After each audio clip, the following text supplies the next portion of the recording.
आप देख रहे हैं जन टीवी और मैं आपके साथ आकांक्षा पारिक। खबरों की शुरुआत करते हैं हेडलाइंस के साथ। उत्तराखंड में पिछले कई दिनों से पहाड़ों पर बदला मौसम, निचले इलाकों में बारिश और ऊंची चोटियों पर हिमपात। बद्रीनाथ नेशनल हाईवे पर चट्टान गिरने से मार्ग बंद, यात्री परेशान।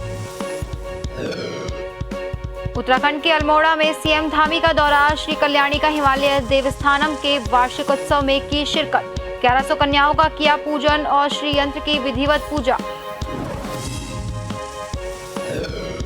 कर्नाटक में बजरंगबली को लेकर छिड़ा वॉर, उत्तराखंड में कांग्रेस और भाजपा ने एक दूसरे पर लगाए आरोप। कांग्रेस मुख्यालय में हुआ हनुमान चालीसा का पाठ।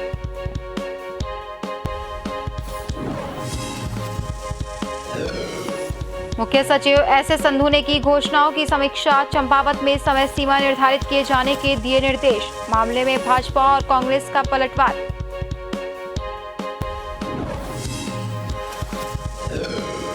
और बुद्ध पूर्णिमा पर हरिद्वार में श्रद्धालुओं ने किया गंगा स्नान। मेला क्षेत्र को 7 जोन और 20 सेक्टर में किया गया विभाजित, सुरक्षा के कड़े इंतजाम।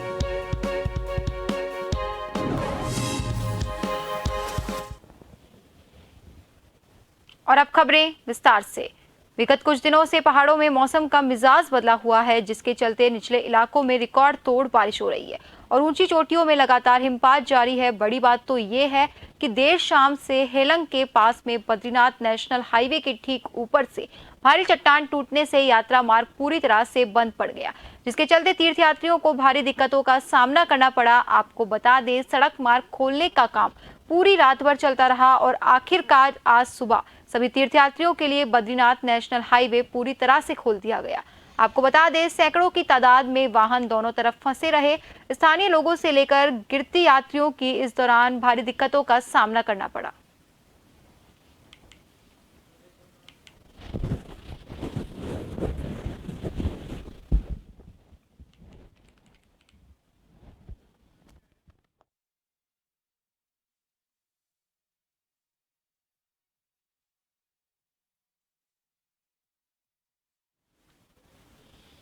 और इस खबर की ज्यादा जानकारी के लिए हमारे साथ हमारे संवाददाता नवीन भंडारी सीधा उत्तरकाशी से फोन लाइन पर जुड़ चुके हैं।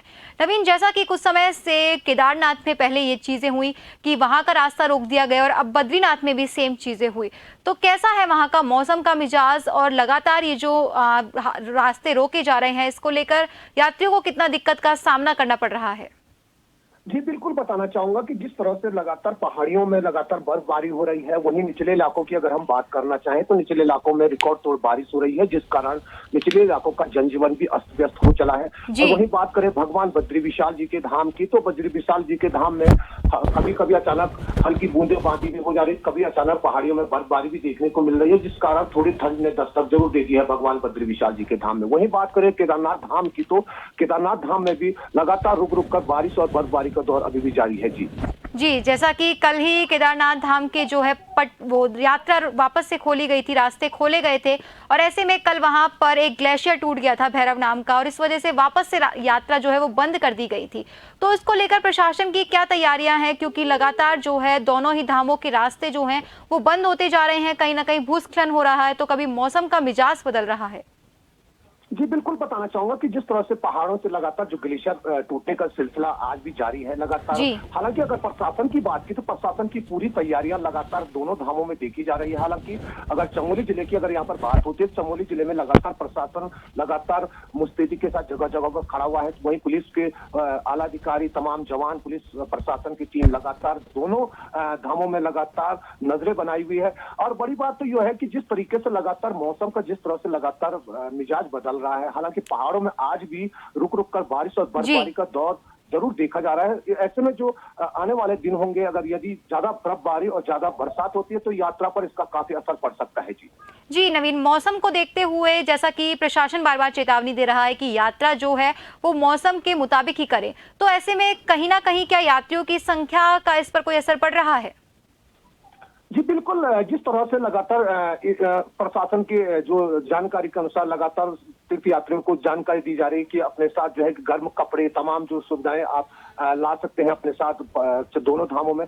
लेकिन फिर भी इसके बावजूद भी लगातार तीर्थ यात्रियों का आना जाना आज भी जारी है। भगवान बद्री विशाल जी के धाम में आज भी कई हजार तीर्थ यात्री मौजूद हैं। जी जी, यानी कि कहीं ना कहीं मौसम से जो यात्रा वो प्रभावित तो हो रही है, लेकिन फिर भी श्रद्धालुओं की भक्ति में और उनकी संख्या में जो मौसम है उसकी वजह से कोई कमी नहीं आ पा रही है। बहुत बहुत धन्यवाद नवीन आपका हमारे साथ जुड़ने के लिए।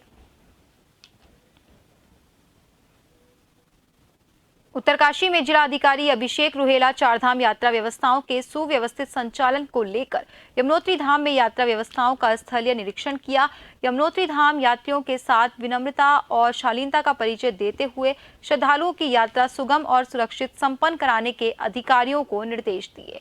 जिलाधिकारी अभिषेक रुहेला ने यमुनोत्री धाम के कपाट खुलने के बाद दूसरी बार यमुनोत्री धाम में यात्रा व्यवस्थाओं का स्थलीय निरीक्षण किया। जिलाधिकारी ने अपर मुख्य चिकित्सा अधिकारी जिला पंचायत को निर्देशित किया कि हर दिन सफाई की व्यवस्था को दुरुस्त रखा जाए। व्यापारिक प्रतिष्ठानों के साथ बातचीत कर प्लास्टिक कचरे को बैग में भरकर कॉम्पैक्टर के माध्यम से निस्तारण करना सुनिश्चित किया जाए। साथ ही तत्काल प्रभाव से जानकी चट्टी पार्किंग के पास खाली पड़ी भूमि पर कॉम्पैक्टर मशीन लगाने के निर्देश दिए गए। पुलिस को मेरा बहुत बहुत धन्यवाद, लाख लाख मेरा सही में उनको उनके फैमिली को भी सलामत रखें और उनको तो खैर रखें ही। हाँ, बहुत अच्छे ढंग से उन लोगों ने सर्विस दी है और सारे मैनेजमेंट्स उन्होंने बड़े अच्छे ढंग से किया है। कुमाऊं मंडल विकास निगम में की ओर से संचालित आदि कैलाश यात्रा शुरू हो गई है। हल्द्वानी के काठगोदाम से शुरू होने वाली 8 दिवसीय यात्रा का पहला पड़ाव पिथौरागढ़ है। हालांकि उच्च हिमालय के क्षेत्र में लगातार बारिश और हिमपात के चलते यात्रियों के लिए ये यात्रा साहस और खूबसूरती से भरी होगी। आदि कैलाश यात्रा का पहला दल, जिसमें देश के विभिन्न राज्यों से 19 यात्री शामिल हैं, काठगोदाम स्थित कुमाऊं मंडल विकास निगम के गेस्ट हाउस में आदि कैलाश यात्रियों का MD KMVN विनीत तोमर ने अपने विभागीय कर्मचारियों के साथ भव्य स्वागत किया और यात्रियों से भी निवेदन किया कि यात्रा के दौरान उच्च हिमालय क्षेत्र में किसी भी तरह की दिक्कत होगी तो वो तत्काल यात्रा गाइड को सूचित करें। गुजरात से हूँ, अभी बेसिकली ऑस्ट्रेलिया में रहती हूँ। मैं वहाँ से आई हूँ अभी स्पेशली ये यात्रा करने के लिए और बहुत अच्छा लग रहा है यहाँ पे आके। बहुत एक्साइटेड है सभी लोग यात्रा करने के लिए और दर्शन की इच्छा चाहते हैं बस। अच्छा, क्या मनोकामना लेके जा रहे हैं? मनोकामना भगवान आपकी पूरी करे, कुछ ऐसी मन में अंदर? दुनिया में सब खुश रहे, बस यही मनोकामना है। बहुत एक्साइटेड है और मनोकामना सभी का अच्छा हो, बाबा भोले बाबा सभी का अच्छा करे। जैसे भी कैलाश यात्रा भी मैंने 2005 में 5वीं बैच में की है, तो KMVN से ही की थी और इसीलिए इस बार भी हम KMVN से ही जा रहे हैं।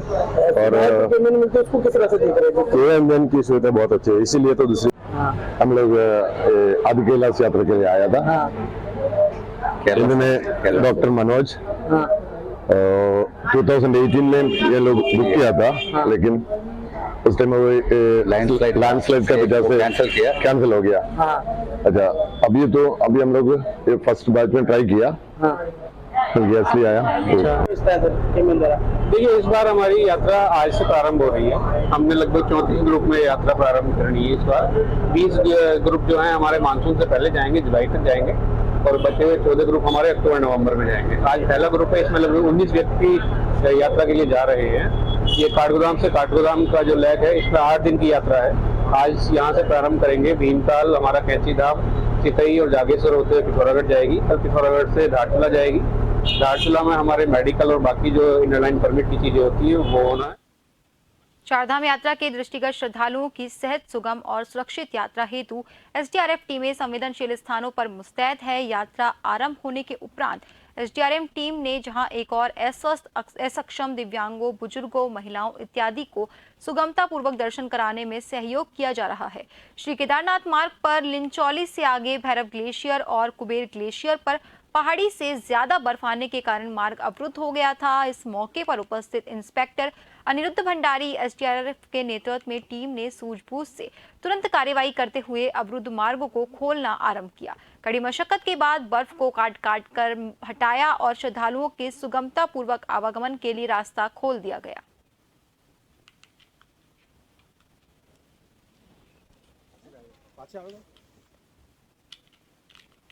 जनपद उत्तरकाशी में लगातार 3 दिनों से हो रही बारिश के बाद आज चटक धूप खिली। गंगोत्री और यमुनोत्री में यात्रियों की संख्या बढ़ गई है। दोनों धामों में यात्रियों की भीड़ लगी हुई है। बता दें, कपाट खुलने से अब तक दोनों धामों में लगभग 2 लाख लोग यात्रा कर चुके हैं।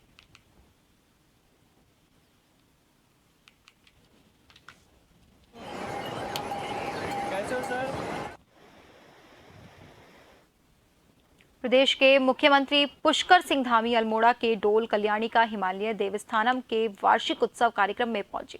इस दौरान उन्होंने 1100 कन्याओं का पूजन किया और श्री यंत्र की विधिवत पूजा अर्चना की और कहा कि कल्याणी का हिमालयन देवस्थानम में धर्म के प्रचार के साथ ही वैदिक संस्कृति शिक्षा को बढ़ाने का अद्भुत प्रयास किया गया। उन्होंने कहा कि कुमाऊं मंडल को मानस खंड के तहत मंदिर माला मिशन के रूप में विकसित करने की वृहत कार्य योजना तैयार की गई, उसमें कार्य गतिमान है। शीघ्र देश के प्रधानमंत्री नरेंद्र मोदी से अल्मोड़ा जागेश्वर धाम आने का आग्रह किया और प्रधानमंत्री आएंगे, वहीं उन्होंने विवाद पर जांच की बात कही।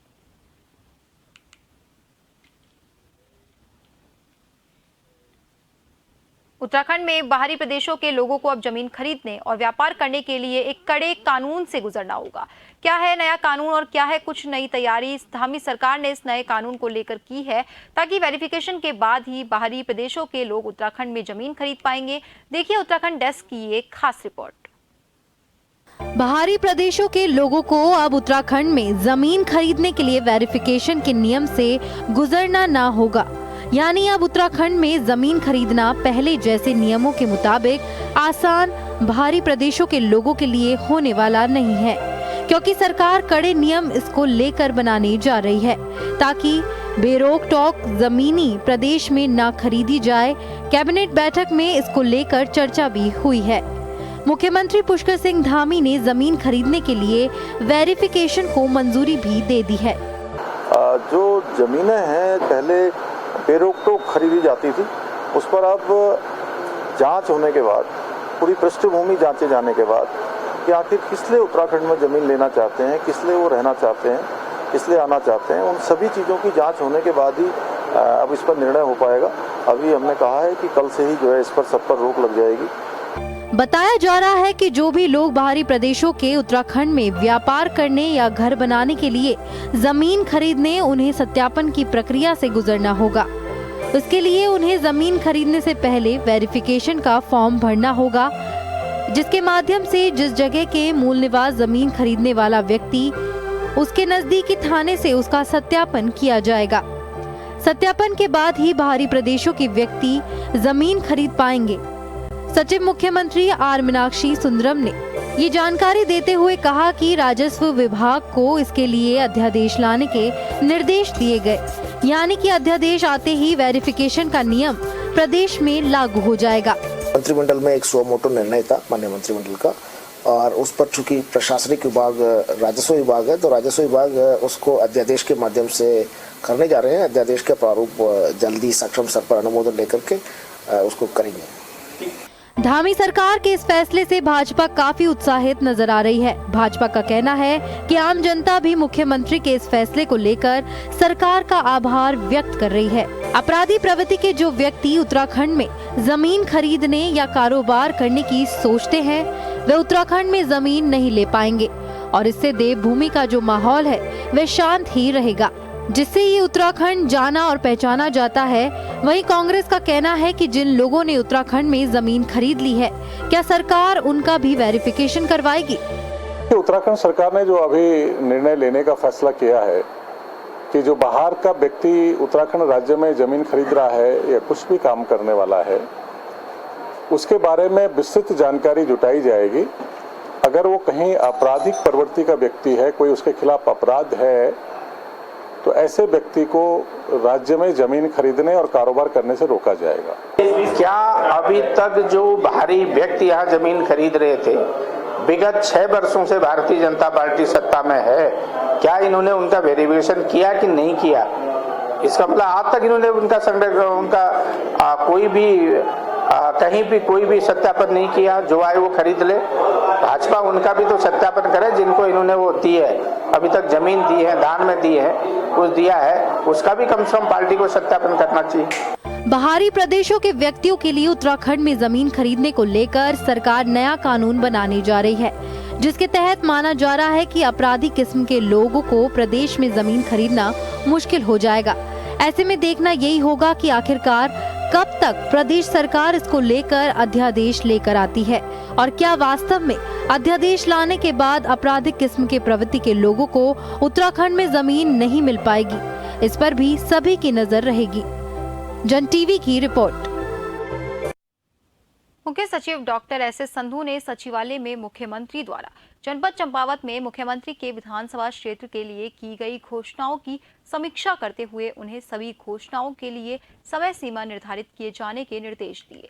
वहीं अब इस पर वार पलटवार का दौर शुरू हो गया। भाजपा ने इसे अच्छी पहल बताते हुए कहा कि सिर्फ चंपावत में ही नहीं बल्कि सभी विधानसभाओं में तय समय पर कार्य किए जाएं, तो वहीं कांग्रेस ने इसे पक्षपात बताया। भाजपा प्रदेश प्रवक्ता हनी पाठक का कहना है कि मुख्यमंत्री पुष्कर सिंह धामी अपने भाषणों में विकास कार्यों को तय सीमा में समय में करने की बात करते हैं।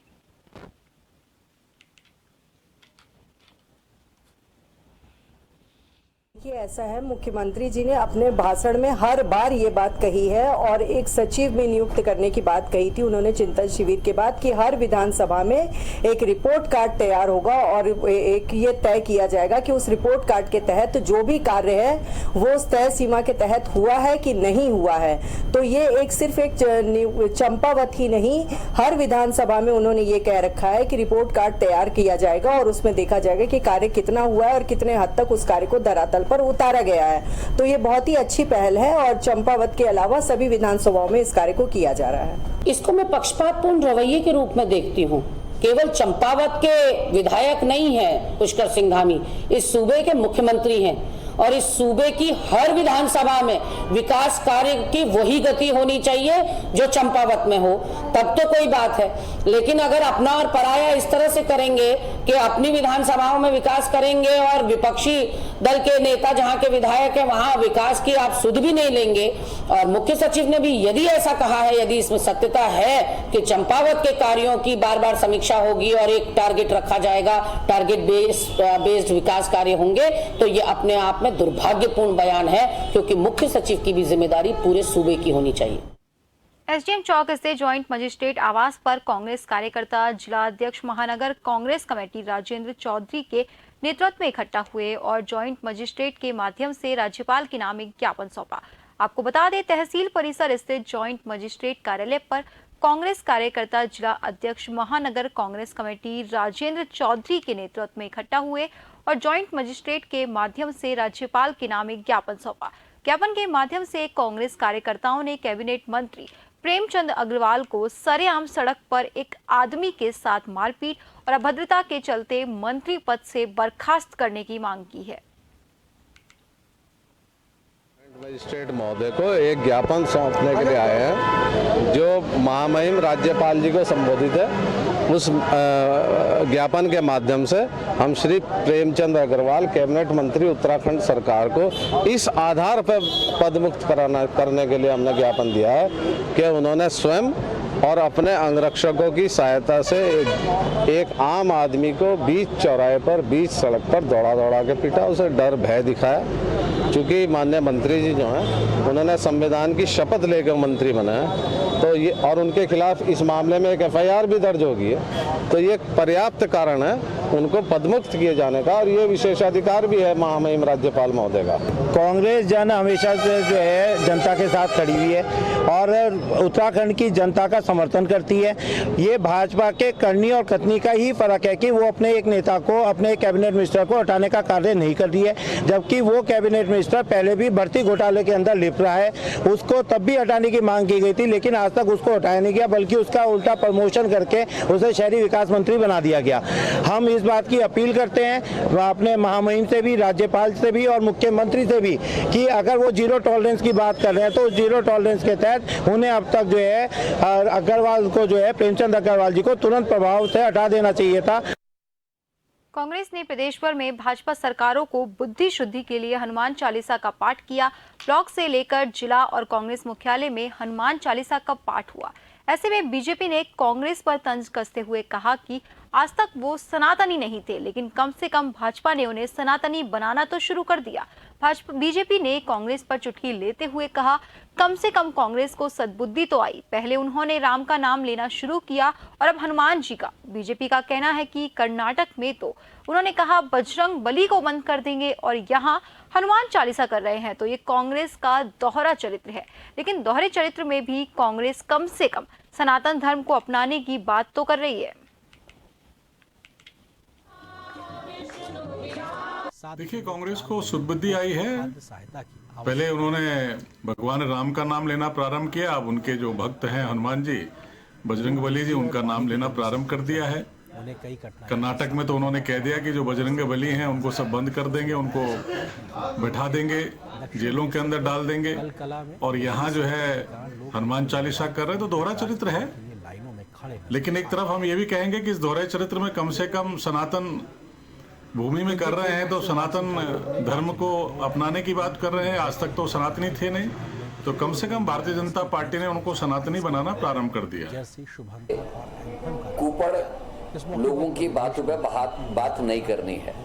उनको शायद यही पता नहीं कि राम मंदिर का ताला किसने खोला, पहली पूजा वहां किसने कराई आजादी के बाद। उनको शायद ये भी नहीं पता कि कौन लोग ऐसे थे जिन लोगों ने उसके ताले को खोल के पहली पूजा करी और कौन कौन उसमें सम्मिलित थे। तो ऐसी पार्टी के लोगों से बात करने की आवश्यकता नहीं है। धर्म इनके बाप की बपौती नहीं है। कांग्रेस के लोग भी सनातन धर्म को भी मानते हैं। जो माइनॉरिटी के लोग हैं वो मुस्लिम धर्म को या क्रिश्चियनिटी को मानते हैं। जो जैन है वो जैनी धर्म को मानते हैं। जो बौद्ध हैं वो बौद्ध को मानते हैं। और जो सिख हैं वो अपने गुरु ग्रंथ साहिब को और अपने 9 गुरुओं को मानते हैं। हमको बीजेपी से सर्टिफिकेट लेने की जरूरत नहीं है। वो तो आजकल राष्ट्रीयता का सर्टिफिकेट भी बांट रहे हैं, राष्ट्र प्रेमी का सर्टिफिकेट भी बांट रहे हैं। जिन लोगों ने गांधी की हत्या में साजिश करी हो, जिन लोगों ने भारत छोड़ो आंदोलन का विरोध किया, वो आज सबसे बड़े राष्ट्रभक्त अपने को मुखौटा पहन के आ गए हैं। सियार को ना शेर की खाल पहना दो तो भी वो सियार ही रहता है। तो ऐसे सड़न छोड़ने वाले लोगों की बातों में बयान देने की आवश्यकता नहीं। करण मेहरा।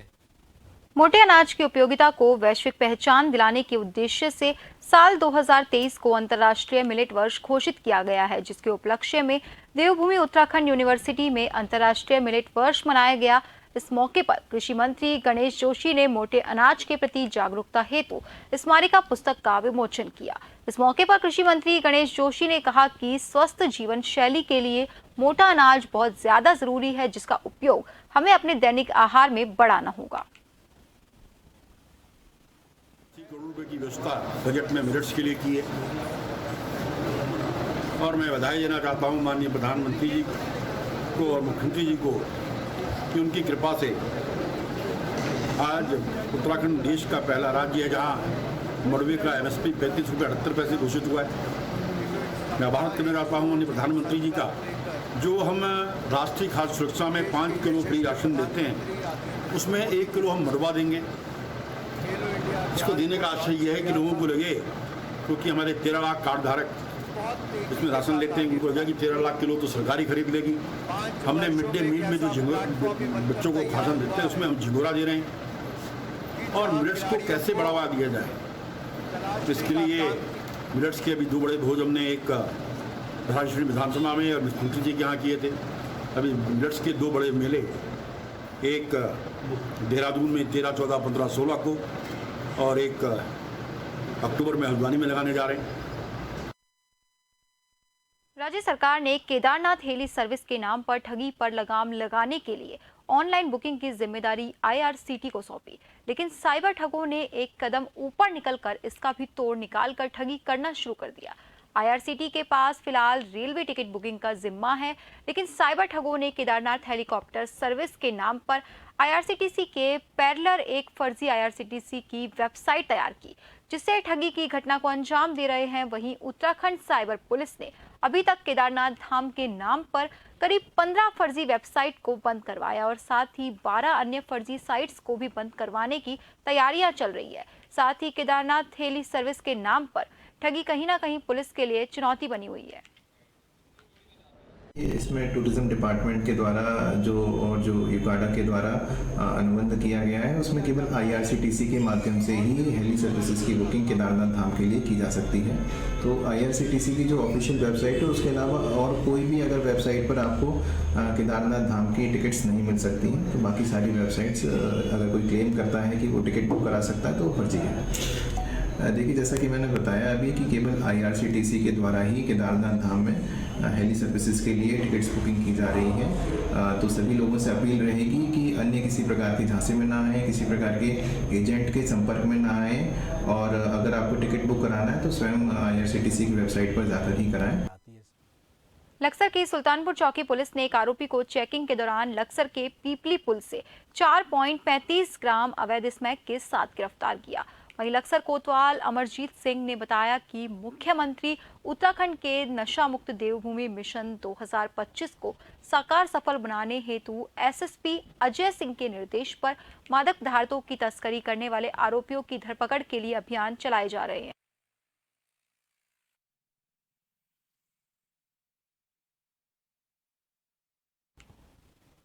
करीब 2 सालों से जमीन के नाम पर लाखों रुपए की धोखाधड़ी कर फरार चल रहे एक पुलिस और STF कुमाऊं की संयुक्त टीम ने गिरफ्तार कर उसे कोर्ट में पेश करने की कार्रवाई की। घटना का खुलासा करते हुए पुलिस क्षेत्राधिकारी बलजीत सिंह भाकुनी ने बताया कि अल्मोड़ा जनपद के सल्ट क्षेत्र में रहने वाला जयप्रकाश डंडरियाल ने कुछ सालों पहले रामनगर क्षेत्र के ग्राम पीरू मदारा में प्रॉपर्टी डीलिंग का काम शुरू किया था।